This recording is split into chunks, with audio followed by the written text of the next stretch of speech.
Welcome to this explainer. Today, we're jumping right into the complex legal scaffolding of the draft 2026 Supreme Court AI regulations.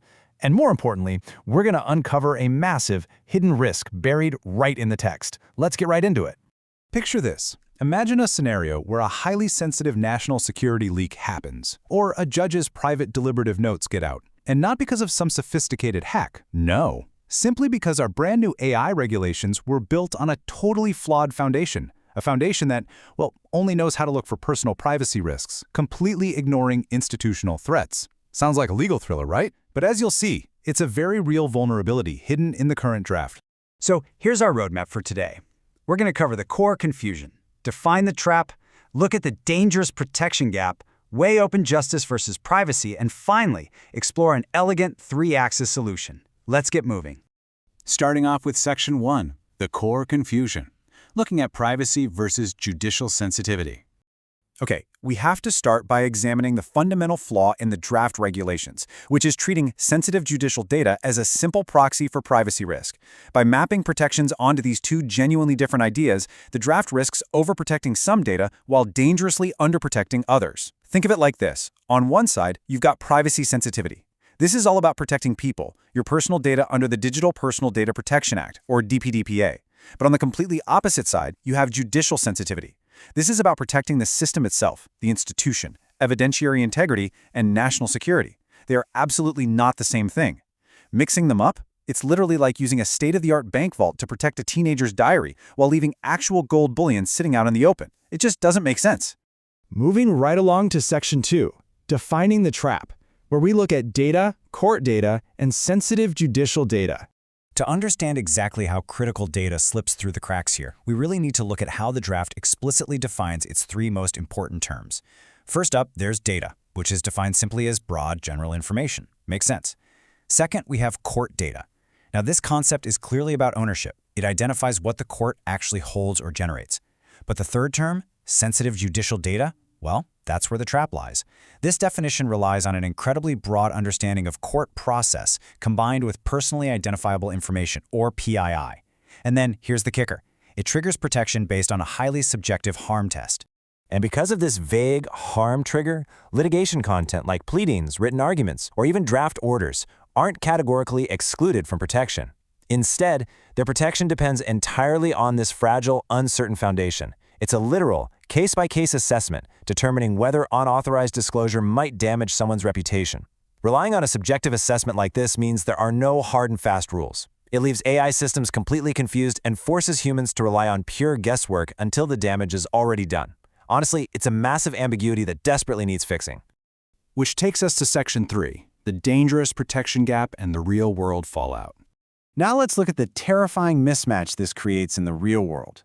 The draft mandates the absolute highest levels of security, things like sovereign cloud deployment, which basically means keeping the data strictly on servers physically located inside India. But here is the massive catch. It only applies these incredibly strict rules to sensitive judicial data. And since we just learned that that definition is heavily privacy-led, we are left with a massive security gap.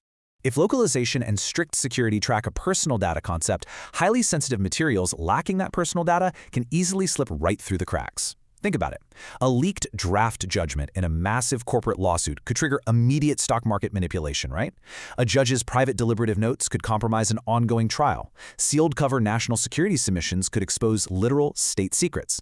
And trade secrets and patent disputes? That could ruin entire companies.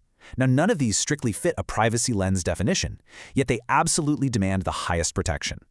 Under the current draft, they're protected, if at all, only by that highly discretionary, subjective harm test we talked about earlier. Let's move to Section 4, Open Justice versus Privacy, the battle for the public record. There's a fundamental clash here. A completely privacy-led definition entirely obscures the foundational legal principle of open justice. Just because a judicial record contains personal information doesn't automatically mean it should be locked away from the public. Treating every single petitioner as automatically entitled to confidentiality under this sort of unsettled, judge-made right to be forgotten carries a very real cost. It actively degrades the accuracy of the public judicial record, which ends up making legitimate legal research incredibly difficult. Instead of a flat blanket rule that just covers everyone with personal information, a disciplined approach would confine data masking strictly to genuinely vulnerable categories. We're talking about minors, victims, whistleblowers who face severe retaliation risks that ordinary witnesses simply don't, and foreign nationals, which triggers really complex cross-border dimensions under the DPDPA. These gradations matter immensely. A flat category simply cannot capture the nuance required to protect those who actually need it. Which brings us to our final section, Section 5, the three-axis solution, offering a cleaner model. The fix here is not to abandon classification altogether, but to stop loading two completely different ideas onto one single ladder. We need an elegant solution that separates ownership, sensitivity, and privacy into three distinct dimensions. Step 1 is ownership. This is the court data axis, identifying exactly what the court holds. Step 2 is a confidentiality level, a graded scale from public to confidential to highly restricted. This is exactly where things like draft judgments and sealed covers belong, irrespective of whether they have personal data. And Step 3 is a personal data attribute, a completely separate flag that cuts across the confidentiality scale to identify specific DPDPA vulnerabilities. And here is where the magic really happens. By keeping these three axes apart, a non-personal draft judgment is protected fiercely on the confidentiality scale. Meanwhile, a public judgment that happens to name a minor can remain fully public, but securely flagged for masking on the personal data axis.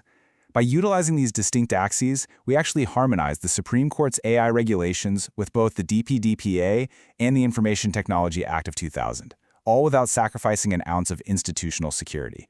It's a real game changer.